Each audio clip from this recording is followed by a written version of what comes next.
So it looks like we're hitting our stride here. We're into Unit 3. Well, Units 1 and 2. In Unit 1, we looked over alkane functional groups in more detail. Unit 2, we looked at alkenes, alkynes, and aromatic functionality. And now we enter into, we're going to be looking at some functional groups which have elements in them that are other than carbon and hydrogen. Indeed, we're going to start to primarily interject oxygen in there, the third of those 4 building blocks we talked about. Yeah, we're going to put in sulfur, but that's towards the end, and it's not, the sulfur doesn't really appear that much in organic chemistry, but it does enough so that we have to we do have to address it. So the name of this unit is alcohols, ethers, and thiols. We'll look at these separately. Alcohols first. There's a representative alcohol here, functional group, representative ether functional group on that molecule, and we have a representative thiol functional group on the molecule on the right. So we're going, as I said, we'll look at these separately. And the first one we're going to focus on is the alcohol functional group. Now, as far as we went over earlier in Unit 1, the general structure of an alcohol is an oxygen atom, which we see right here, flanked on one side by a hydrocarbon type carbon, and on the other side by a lowly hydrogen. If we have those criteria employed, we have an alcohol functional group. So typically it's an alkane structure, if you will, upon which we have this covalently bonded OH group. That OH is commonly known as a hydroxyl group. So sort of a colloquial term for OH, that alcohol functional group is a hydroxyl functional group. And if we look at this hydroxyl functional group, there's a couple of ways of expressing them. Specifically, one is more abbreviated than the other. So this would be the full covalent way to express the hydroxyl group with that covalent bond emanating from a hydrocarbon-carbon to an oxygen and another covalent bond emanating from oxygen to that hydrogen. Sometimes we're able to condense that hydroxyl group into simply OH, where that bond, covalent bond, between the oxygen and the hydrogen is assumed. Either one is correct, but I just wanted to show you that contraction because sometimes it's going to be evident, and there is indeed a covalent bond between that oxygen and the hydrogen atom. So many biochemical structures, which we will be looking at, have hydroxyl groups in them. Sometimes it's multiple hydroxyl groups. Now, if we look at a representative sugar, which a carbohydrate we'll be looking at in the biochemistry section, we see a whole lot of OHs on there, multiple ones, and that indeed can occur. I should say that as we're learning about the alcohol functional group in organic chemistry, indeed any functional group, I'll be presenting molecules which have one copy of that functional group on there, as we'll see when we get into alcohol nomenclature and so on. But just to show you that in biochemical structures, multiple copies of the same functional group may be on the same molecule, or different functional groups may exist on the same molecule. But we'll be looking at that sort of more down the road. Over to the right of our sugar, we have a representative protein, and next to that we have a representative fat or a lipid. All of these we can see in there, they have hydroxyl or multiple hydroxyls, but they're much more complex, as biochemistry tends to be. This just goes to show that why we're doing organic chemistry prior to exploring biochemistry, because we have to get a general understanding of all of these functional groups, which we will then see perched upon these much more complex molecules, but we'll know what they are. So when we think of an alcohol functional group, it is that OH, that hydroxyl group. But what atom is that, by definition, is that OH or hydroxyl group attached to? Well, it's a carbon atom, and specifically it is a hydrocarbon type carbon. Colloquially, that carbon that the hydroxyl group is attached to in a molecule is known as the carbinol carbon. Carbinol carbon. So be careful, because we're going to be looking at, we've looked at another type of functionality, that C double bond O, which is a carbonyl group. So again, in organic chemistry, we sometimes change out a vowel or one letter, and it's a completely different structure. So carbinol and carbonyl are different. So if we look at that, here's some line drawings of some representative alcohols, and in each case we can trace what carbon that OH, or that hydroxyl group, is connected to, and that would be the carbinol carbon in all cases. The reason I'm telling you this is because I'm going to be referring to the carbinol carbon in alcohols as we get into nomenclature, or as we get into reactions of alcohols, but just so we have an understanding of what is meant by when I say carbinol carbon. So let's take a look at some physical properties of alcohols. And here is a rare part in here where we're going to be combining both alcohols and ethers, functional groups, both of which are part of this unit. Normally I look at things separately, as we've done thus far with alcohols, but sometimes in this particular case I'm going to bring in ethers because it's good as a comparison point. Now, alcohols, because they have that hydroxyl group, OH, with an oxygen covalently bonded to a hydrogen, well, that is the criteria for hydrogen bonding. If we have one of the criteria, if we have that general structural type. So alcohols have the ability to hydrogen bond. Hydrogen bonding is the strongest intermolecular force, the strongest. So because of this, the molecules of alcohols tend to want to associate very strongly together. They have the highest intermolecular forces holding them together. And the general rule of thumb here is that the greater the intermolecular forces between the particles, the higher the boiling points would be, and melting points typically, but we go with boiling points a lot of the time. And it makes sense, because in a liquid state, going to a gaseous state, those molecules must, by definition, break apart. Something has to overcome their intermolecular forces, which keep them together. If I have a very strong force holding them together, I need more heat energy into that liquid that's going to break that force and cast them into the gas phase. So the stronger the forces holding those molecules together, well, the higher the boiling point.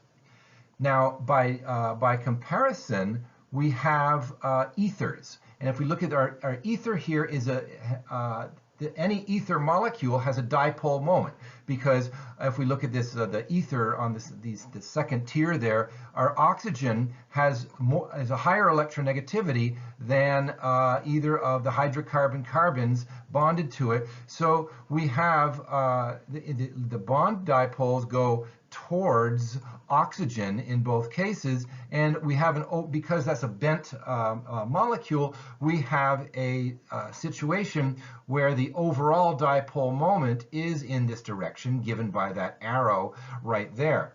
But it's a weak dipole, and we'll compare that with something that has a strong dipole later. So this ethers have what are called weak dipole-dipole forces, which hold their molecules together. Weak dipole-dipole forces, indeed any dipole-dipole forces, are weaker than hydrogen bonding, and we know that because I just said hydrogen bonding is the strongest intermolecular force. So we can it's very instructive to compare these together, looking at different boiling points of different molecules containing different functional groups. Remember, I told you that the stronger the intermolecular force which holds molecules together, the higher the boiling point, as long as certain criteria are adhered to. So here I have a representative alkane over on the left. That is butane. It's all in line drawing, as we see. A representative ether in the middle, and a representative alcohol over on the right. Now, we're going to look at both of these, or we're going to label both of these with their, or all three of these with their intermolecular forces. The alkane has the weakest intermolecular force, being just a hydrocarbon. It has dispersion forces, which are the weakest. Ethers, by comparison, as we just said, have what are called the weak dipole-dipole force, which is weak, but it is stronger than dispersion forces, which are the weakest intermolecular force. And lastly, over on the right, we have a representative alcohol who, because it has that OH, that hydroxyl, has hydrogen bonding as its dominant intermolecular force, which is the strongest intermolecular force. Now, important in this is that if we're going to be comparing the intermolecular forces and the boiling points of these molecules, they have to have identical or very similar molar masses, because as molar mass goes up in any molecule, it's going to have a higher boiling point than a lower molar mass of a molecule, provided it's the same functional group throughout. So notice the alkane, the ether, and the alcohol in this case have molar masses of around 60 grams per mole. The alkane has 58 grams per mole, but we're in the general area so that we can make direct comparisons and meaningful comparisons of the boiling points between these three different molecules or different substances. So let's take a look at these boiling points and see if they measure up to the statement we made before that said the stronger the intermolecular force, the higher the boiling point. And we find that indeed they do. Here we have the alkane over on the left. We have a dispersion force is the weakest intermolecular force. We have a boiling point of about 0 degrees Celsius.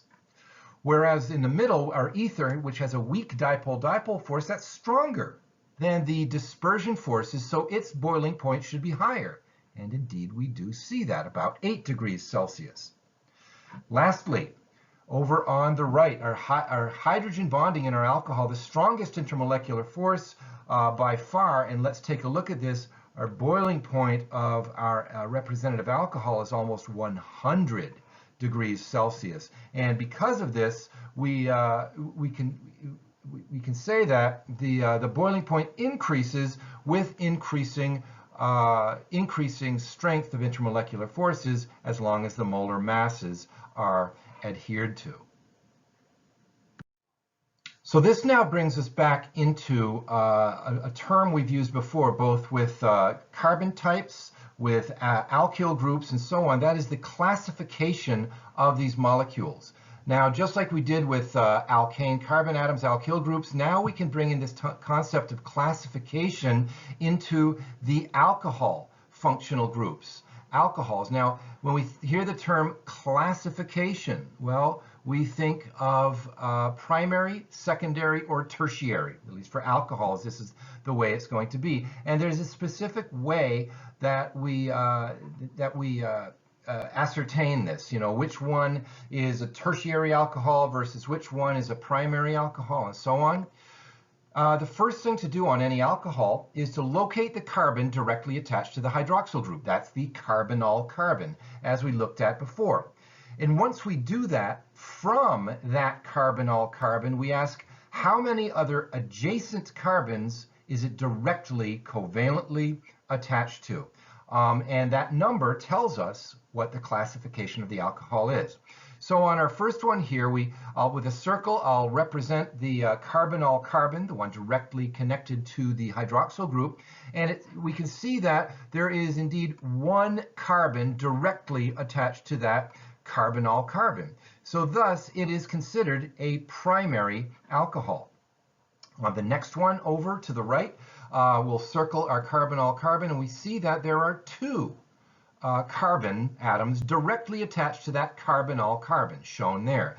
If there's two of them, then it is a secondary alcohol. So you're seeing how this works now. If we look at this next example, we circle the carbinol carbon, and let's look at how many other carbons are directly, right next door, attached to that carbinol carbon. Well, we count 3 of them directly attached, so this would be a tertiary alcohol. Now, interestingly, there is an exception to this, and this would be with the simplest alcohol here, where we have just a methyl group attached to that alcohol, because we find that if we look at that carbinol carbon and ask how many carbons are directly attached to it, well, there isn't one. So this one defies classification. So be careful of that. If you're given this particular molecule, if there's no, and I say, okay, I would like you to classify this, watch for that zinger, because this one alcohol, there's only one of them, defies classification.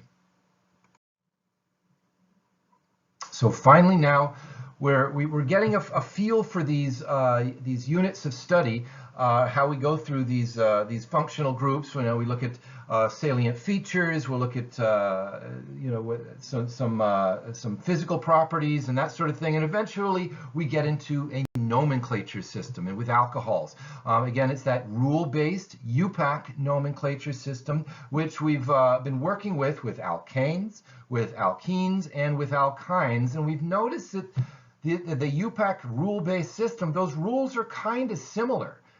There's little deviations based upon idiosyncrasies specific for each functional group, but they are quite similar.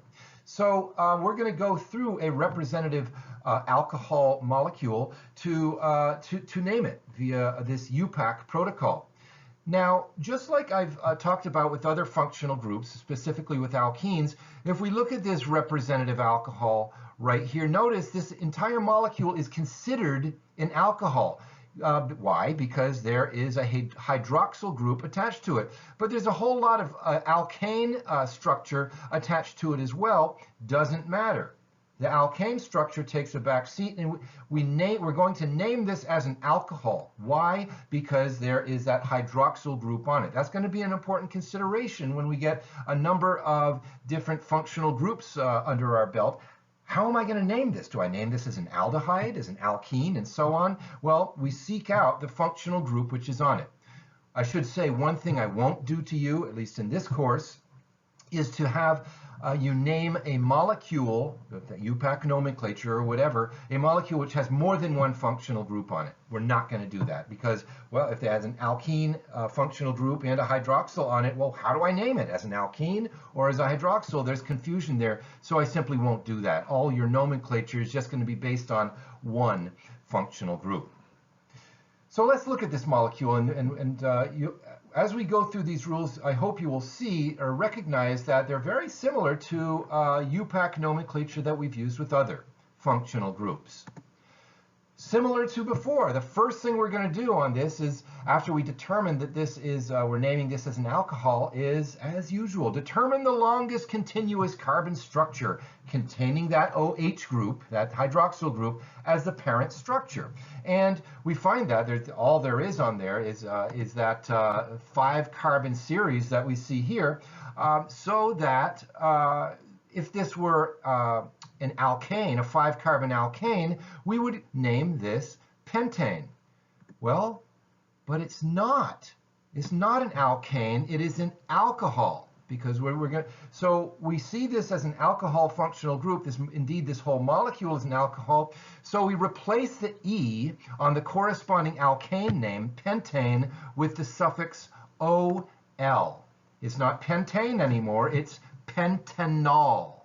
Pentanol. Anything that ends with OL in IUPAC is going to be an alcohol because it's pentanol. So we see some sort of hints as to the nomenclature as we go along. Fair enough. We have determined the longest continuous carbon structure. We've recognized that hydroxyl group is on there, so it is an alcohol. And now we have to number this parent structure. And we number it, again, we've done this before, such that, similarly, the parent chain, we number it in the direction, because notice we could number from either end. We name it in the direction that gives the carbinol carbon the lowest numerical designation. Notice we would have to number from right to left in this case, giving that 2 designation as the carbinol carbon. If we numbered it the other way, that carbinol carbon would get the 4 designation. So we've taken we were able to give an address, if you will, to the pentanol that we see right there, which is helpful because we're going to prefix that parent structure with the number of the carbinol carbon, which is at the 2 position. 2. So this would be 2 pentanol. Now, why is this important? Well, if you might recognize that there's a number, what if I put the OH group, if we look at this structure, off of this end carbon? Well, that would be a different structure. Right here, it's on the 2nd carbon in on the chain. That would be a different structure as well. What if it was in the 3rd carbon in the chain? You would find that that would be a different compound as well. This is why we have to number. We don't just call it pentanol because there's a whole bunch of different pentanols out there. We have to address that pentanol with the number of the carbon that is the carbinol carbon. Thus, this is 2 pentanol. So this is a fairly non-complex alcohol molecule. So 2-pentanol stands. If we had other shrubbery on there, like methyl groups or bromo groups or whatever, well, we would name and number them as we did before, specifically alphabetically. So let's move forward, if you will, and try to name some perhaps more complex structures.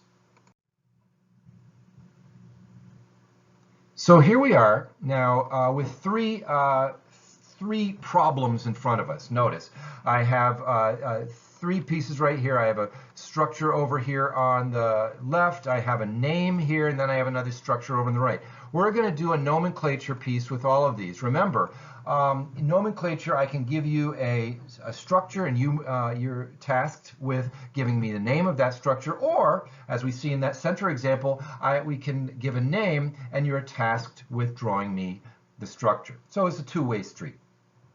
So let's look at the structure over on the left, if we can. We have to first find the longest, it is an alcohol.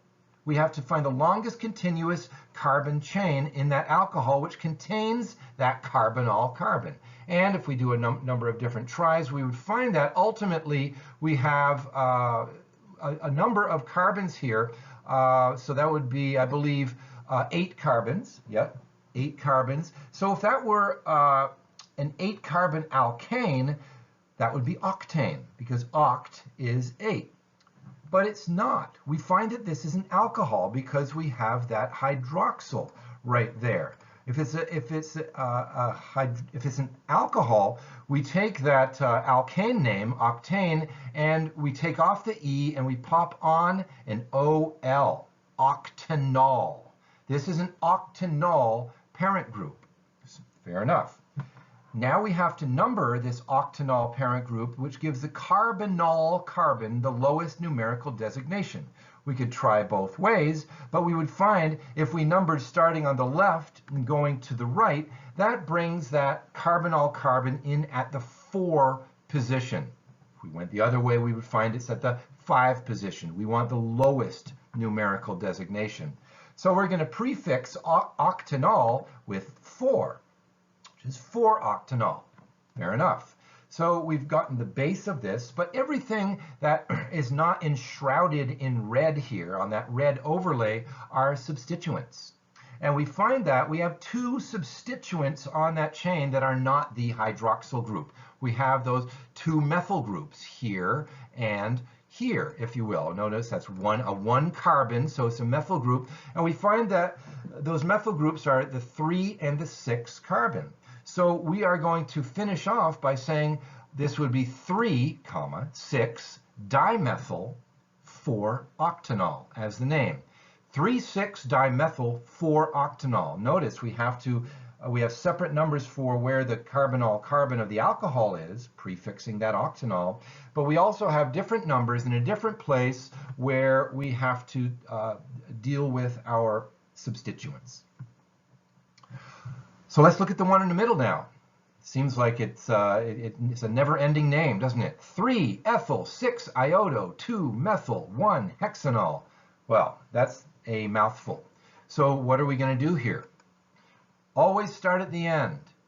Hex. There it is. Hex means 6. So we're going to make a 6-carbon chain. We're just going to write it out as we see right there.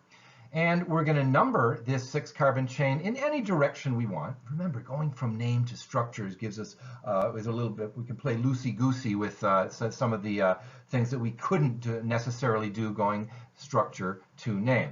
So I'm going to just choose to do this sort of the normal way, going left to right, when numbering 1 through 6. And the first thing we're going to be looking at is it is a hexanol. So that means that there's going to be a hydroxyl there. On what carbon? Oh, on that 1 carbon. So on the 1 carbon, I'm going to be putting a hydroxyl group, bond OH. Don't just write OH on there at that 1 carbon. It has to be a covalent bond from that assumed carbon to the OH. Very important. It's a very easy way to drop a carbon when you're drawing these things. So so we have 1 hexanol there. We have a whole bunch of shrubbery to decorate it with. And we just follow that like a recipe.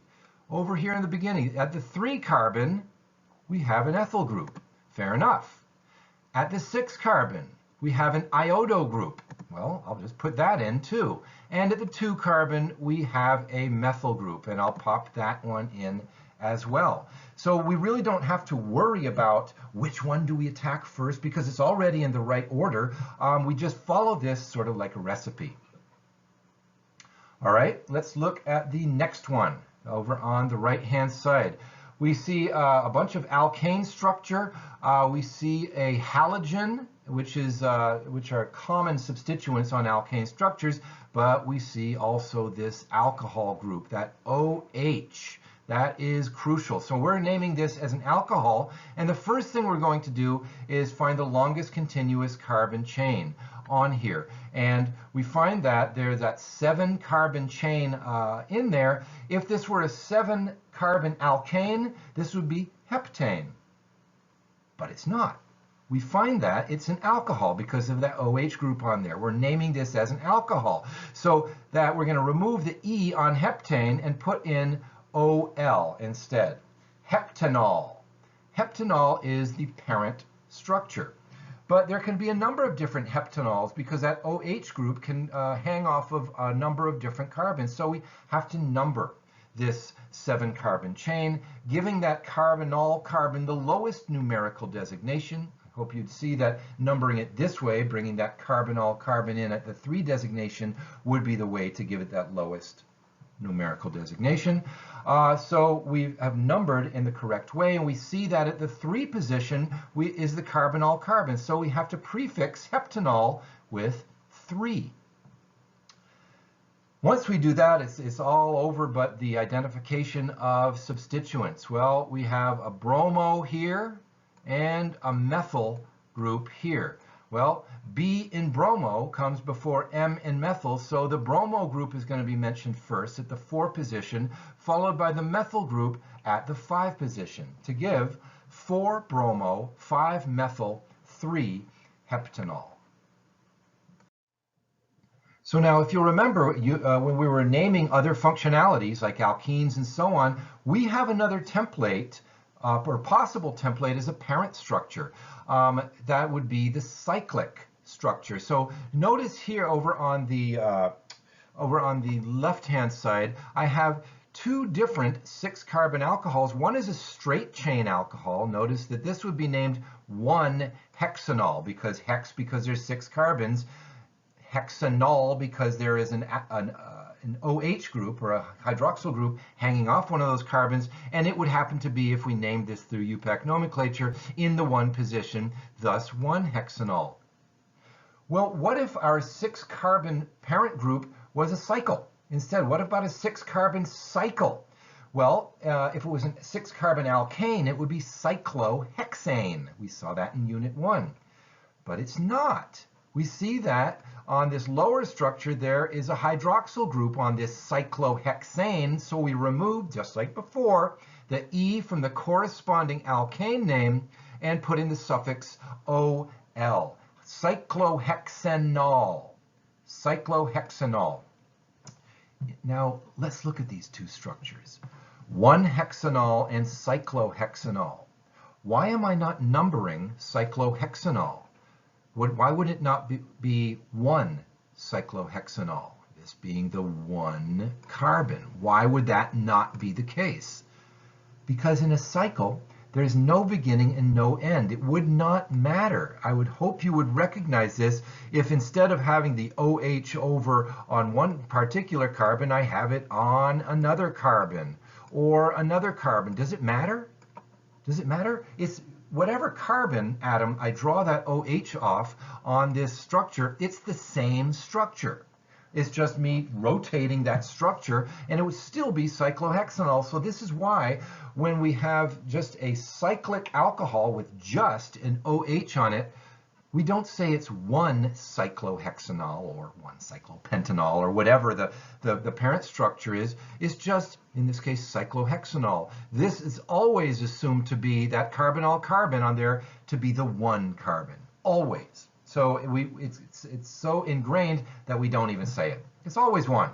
So it's not 1-cyclohexanol because that's redundant. It's always that. So we'll just leave the 1 off and just call it cyclohexanol. Now, there is a nomenclature system for these cyclic alcohols, whether name to structure or structure to name, in which, well, what if we had substituents on a cyclic alcohol? Well, then things are a little different. Let's look at an example, a couple of examples here. I've got 2 of them teed up for us. We'll look at the one in the middle here, and we're going to look at this structure and say, all right, we're going to name this. We're going to name this as an alcohol. I know that because I have an OH there. But what's the parent group?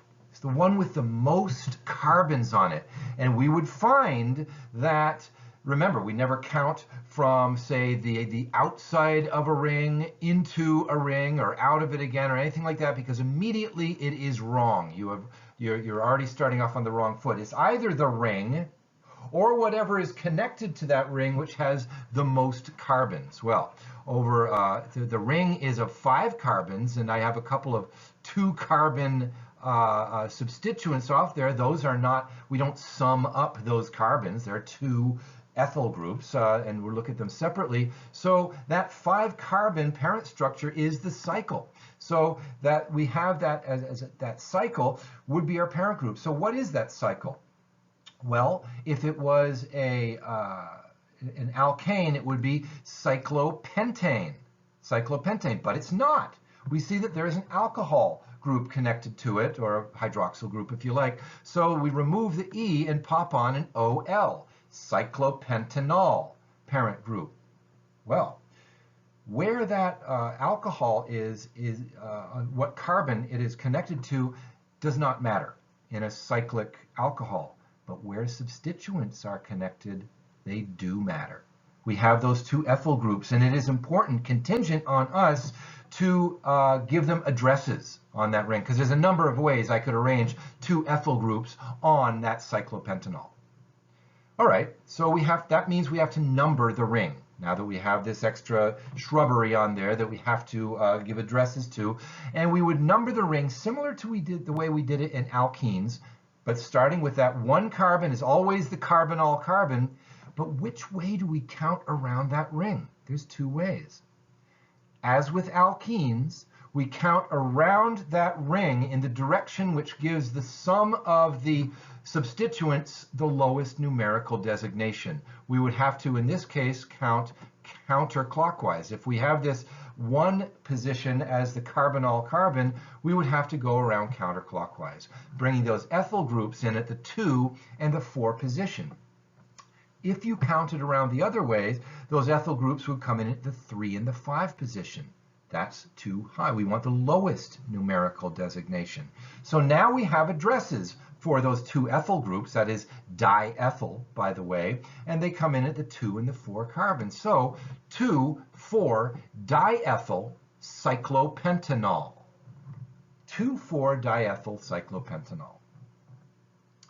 Let's look over on the right. There's a name. When we give it a name, we're tasked with drawing the structure. 5-bromo-3-methyl cyclooctanol. Cyclooctanol. When in doubt, start at the back. We go all the way to the back, and we see that cyclooctanol. So cyclooctane would be the base structure, and there it is. Looks like a stop sign. That's 8 carbons. But we see that that has an OL on it.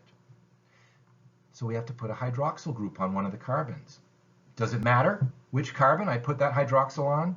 It certainly does not. I can put it on any of those carbons on that cyclooctane structure, and it's going to be the same structure, if we were to compare them. So I'll just pick a carbon. That's easy, right there. We'll put it on that carbon. But now we have some substituents: 5-bromo, 3-methyl, which requires we have to number the ring. Going from name to structure, as we saw before, it doesn't matter which direction we number that ring. So as long as that the carbinol carbon gets the 1 position. And I'm just going to choose to number around clockwise. I could choose to number around counterclockwise. Doesn't matter. But now I've numbered all of the carbons on there, so I'm going to put a bromo in at the 5 position and a methyl in at the 3 position. There's bromo at 5.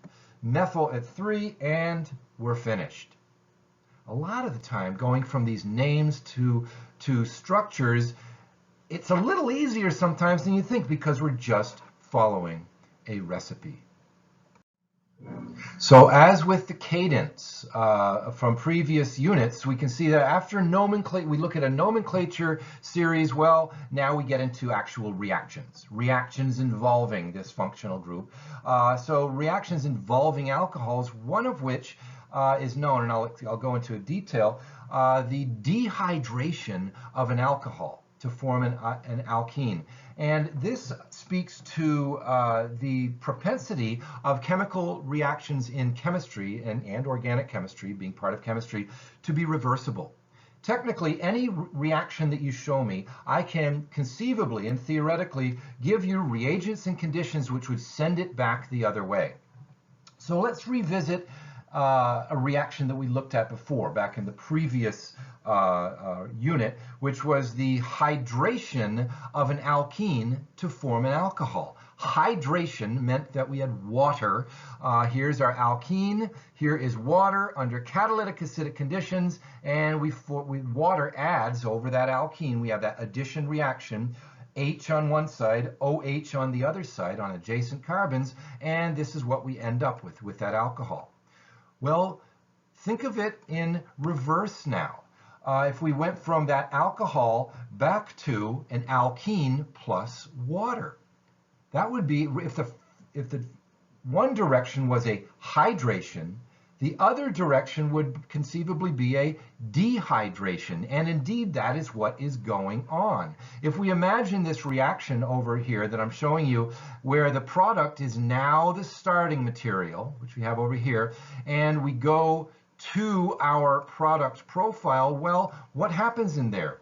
Well, from that alcohol, HOH is removed. It is dehydrated to get over to the alkene on the left now as a product profile, plus that water. So it is the dehydration of an alcohol to form an alkene. It's the reverse of the hydration of an alkene. So this is sort of putting the reaction that we just saw, really, the general reaction, taking the product, making it the reactant, taking the reactants, making it the product. Interestingly, the conditions for dehydrating an alcohol to form an alkene are very similar to the conditions forming that alcohol from the alkene. We have to have catalytic acid, the catalytic amount of acid, Cat H+, as shown there. But in this case, something new is added, and that is that we have to heat up this reaction. If we heat it up, usually it won't go at room temperature. So if we add catalytic acid to an alcohol and heat, well, we produce an alkene plus water. We have our alkene plus water as a side product. That makes sense. So let's look carefully. Where did this water come from? Well, it came from the OH, 2/3 of it came from the OH, that hydroxyl group on the alcohol, and a hydrogen attached to an adjacent carbon, a carbon which is right next door. Notice on there that hydrogen that is harvested for that water, HOH, is right next door. Now this functional group obviously it starts with an alcohol. We go to an alkene. That's the functional group interconversion, and that water produced, again, as I said before, is from the hydroxyl group and from an adjacent carbon. So here we are again with your favorite game and mine, which is what's in the box. So let's look at this. Here we have our reactant. In this case, that's an alcohol. Under conditions of catalytic acid with heat, gives us something plus water, H2O, as a side product. All of these things we would have to sort of put into our head and swish them around so that we could come out with the statement that this is the dehydration of an alcohol. These are the conditions of for a dehydration of an alcohol. Indeed, here is the water that's been dehydrated. So we're going to look at this. Many of these, when I introduce them, I abbreviate, or I accentuate rather, a couple of the carbons on here to see which way we're going to go. So let's look at this alcohol starting material over on the left, and I'm going to add to 2 carbons on there. I am going to go out of the modality of line structure and into the modality of complete bonding structure just on those 2 carbons to show you we need to see where that other hydrogen is coming from. So this is going to produce water. Well, where's that water going to be derived from? We got OH, certainly, but we have to harvest a hydrogen on an adjacent carbon, one of which I've just accentuated here. So in red now, we could say that, well, we get OH over on from our hydroxyl, and here's a hydrogen on an adjacent carbon. Note, I could have just picked the other hydrogen. It doesn't matter. They are equivalent, but this works a little more symmetrically, picking that particular hydrogen on the adjacent carbon, and that is going to form water. So water is going to kick off now in true form to being the reverse of the hydration of an alkene to form an alcohol. The dehydration of an alcohol spits out water, but we also have an alkene. Remember that carbon-carbon bond that we decided we're going to take OH from one side and H from the other on that adjacent carbon. Well, that carbon-carbon single bond, which is shown right here on the original one, becomes a carbon-carbon double bond. I've written that in line structure in that what's in the box sort of thing, but it is important. We have to now have an alkene as a product. So again, we see the difference here. So note there's 2 different ways of drawing this. There is this one more elaborate way of drawing the structure, or the structure is drawn completely in line drawing. Both are technically correct. I just wanted to sort of enunciate that structure on those 2 carbons to show where that water was coming from in this dehydration of an alcohol to form an alkene. Let's look at another one. Dehydration of an alcohol to form an alkene. And this again speaks to the versatility of our game, what's in the box. The box does not have to always be the product. The box can be the reactant, the box could be the side product or the conditions of the reaction and so on. So here we have a what's in the box where we have over on the left we have something under catalytic acid conditions and heat, which gives an alkene and an alcohol. That's how we approach the problem. And hopefully we would be able to winnow this down and eventually to land on the idea that, okay, this is the dehydration of an alcohol to form an alkene. And we're being asked to draw the structure of the original alcohol.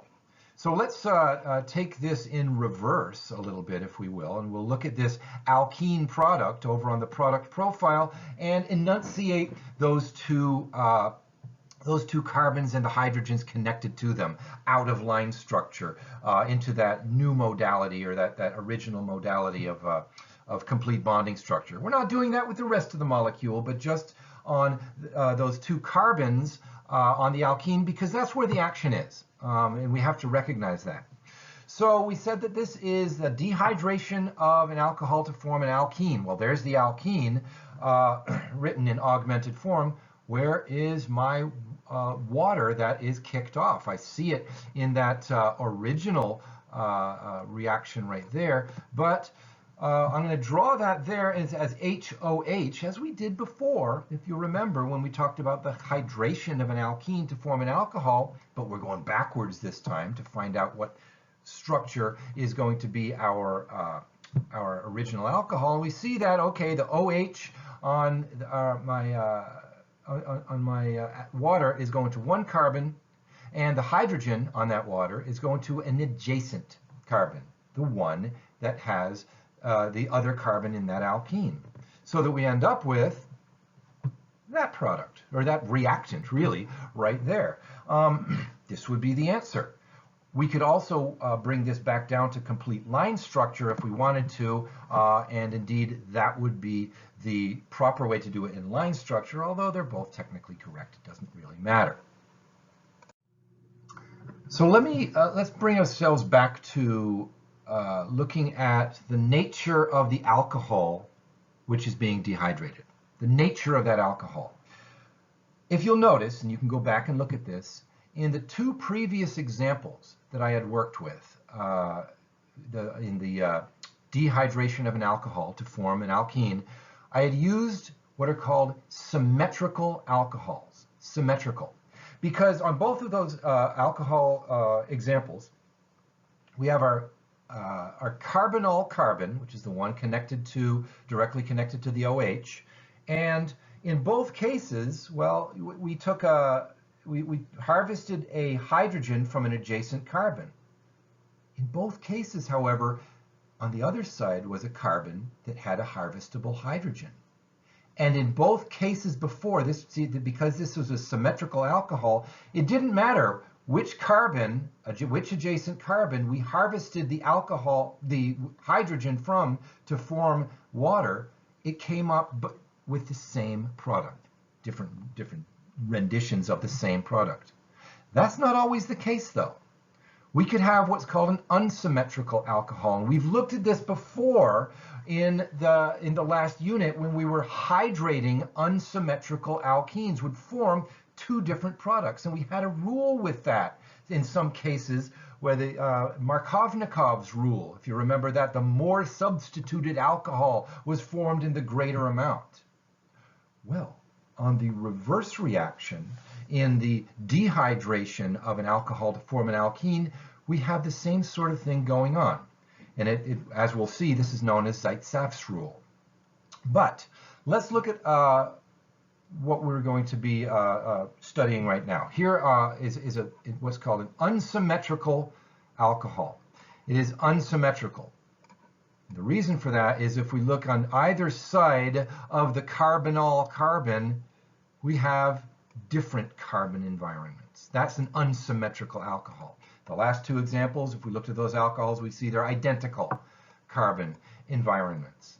So if we were to put these under conditions of dehydration, we would form, because it's an unsymmetrical alcohol, we would form two different constitutional isomer alkene products, two different ones. They would be constitutional isomers, same molecular formula, different carbon connectivity.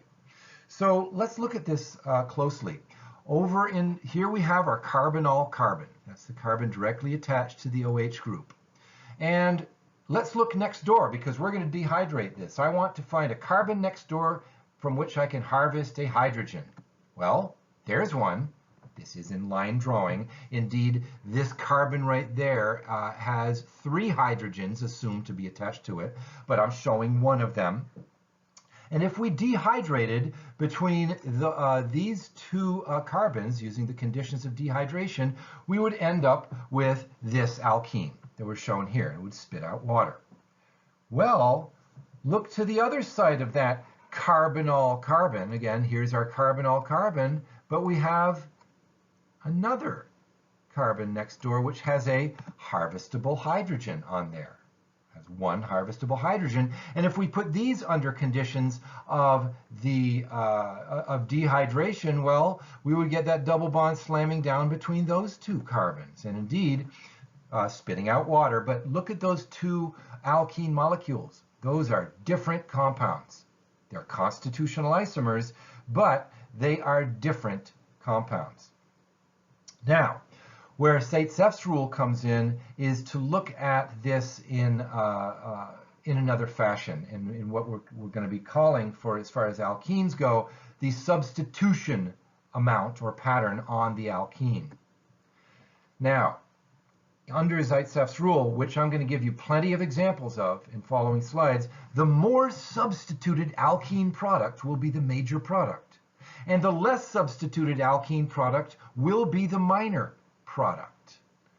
What does that mean? When we were talking about Markovnikov's rule in the previous unit of study, we had two different substitution patterns on alcohol products when we hydrated alkenes, and we were able to count the number of carbons directly attached to that carbinol carbon and find which one was more substituted. But now we have to do that with alkenes. So let's look at what we mean by substitution on an alkene. Remember, an alkene has two carbons within it, one on either side of the double bond. So here we are. Let's think of an alkene. So here is my alkene, two carbons. If we added up the number of covalent bonds that can emanate from those two carbons, there would be 4 of them, wouldn't there? We can see that right there. There's 4 possible substitutions on an alkene. And what does substitution mean? It means whether we have here 1, 2, 3, or 4. 1, 2, 3, or 4 would be carbon atoms. Carbon atoms. If 1, 2, 3, or 4 is a carbon atom, that counts as a substitution. If they're hydrogen atoms, it does not count as a substitution. So let's remember that. Okay, so here is a mock-up of the reaction, the double reaction that we saw on the previous slide. There's that unsymmetrical alcohol put under catalytic acidic conditions that would dehydrate. And it would dehydrate into these two alkenes that we see here. So it's our task now to decide what is the substitution patterns on these alkenes. Well, let's look at them. Let's circle the first alkene product here. If I circle that and then I ask, and this is really easy in line drawing, by the way, when it's in line drawing, because hydrogens aren't shown, how many lines are emanating from that circle or that oval showing the alkene? How many lines? I count 1. That is because we have a carbon substitution right there, but there's 1 of them. So thus, that is singly substituted. Let's look below. I've circled my alkene, or put an oval around it, if you will, and covering those 2 carbons. And how many lines emanate out of that oval? Well, 3 of them. Why? Because there are 3 carbon substitutions emanating from that oval. So this one would be triply substituted. We have singly substituted and triply substituted. So the one on the bottom, the alkene on the bottom, is more substituted. If it is more substituted, it is the major product of the reaction. We can predict that using Zaitsev's rule. Just like we could predict the more substituted alcohol using Markovnikov's rule when we hydrated an unsymmetric alkene. We can do that with Zaitsev's rule for the reverse reaction. So if the one on the bottom is the major product, well, the one on the top must be the minor product. We can predict that using Zaitsev's rule. So let's look at this one now. Sometimes these what's in the boxes, as you may have gathered, are set up. We have enough information there to say, like, uh-oh, one of these rules, we're going to have to bring in one of these rules because I see two boxes here, one that says major product and one that says minor product. Great. All right. We don't have to work that out. All right. So here is our alcohol product, which we see over on the left right here. And we are going to we're going to analyze this alcohol product, and we're going to see that, well, we have two different carbons that are right next door to that carbinol carbon, from which we can harvest a harvest a hydrogen. One's on one side, we see over there, and if we worked with that, well, we would bring our we would slam down that double bond right there, as we can see in this example here. That's exactly that carbon-carbon bond that gets turned into the alkene. Fair enough. Well, what about over on the other side? There's a harvestable carbon. And if we do that, we're going to come up with another example, or another alkene. That other alkene we see on the bottom there, or I'm sorry, over on the right-hand side, and that would slam the alkene down between these two carbons, which we see in this case. Okay, fair enough. Well, can we differentiate these based on Zaitsev's rule? Is one more substituted than the other? Well, here's my oval around this alkene. How many lines emanate from it? This is line drawing, so this is a cinch. I see two lines emanate or finishing up in two carbons.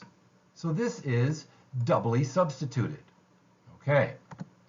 The other one, well, there's the oval around the alkene and one carbon, singly substituted. So here now we had a doubly substituted alkene and a singly substituted alkene. The more substituted alkene is going to be the major product. So there we go. We put that right up there. The less substituted product is the minor product.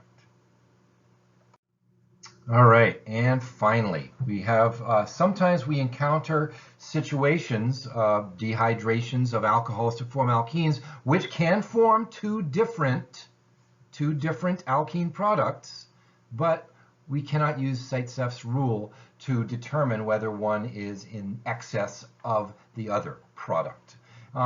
So let's look at this example here. Here is my, here's an alcohol where I have a carbon on one side and a carbon on the other side of that carbinol carbon, from which I can harvest hydrogens. They're there. This is just in line drawing. But we would get two products out of this, two products. And I would submit to you that if I encircle this alkene with, in both cases, encircle that alkene, how many lines are coming out of each of those ovals? Well, in both cases, there are two of them. So both of these are doubly substituted. Since one isn't substituted more than the other, we cannot use Zaitsev's rule to predict whether one will be formed in excess and one will be the minor product, major and minor product. It might very well be the case that one is formed in excess, but we can't predict it with Zaitsev's rule. So thus, in this case, both products have the same alkene substitution, so no determination of a major and minor component can be made. Full stop.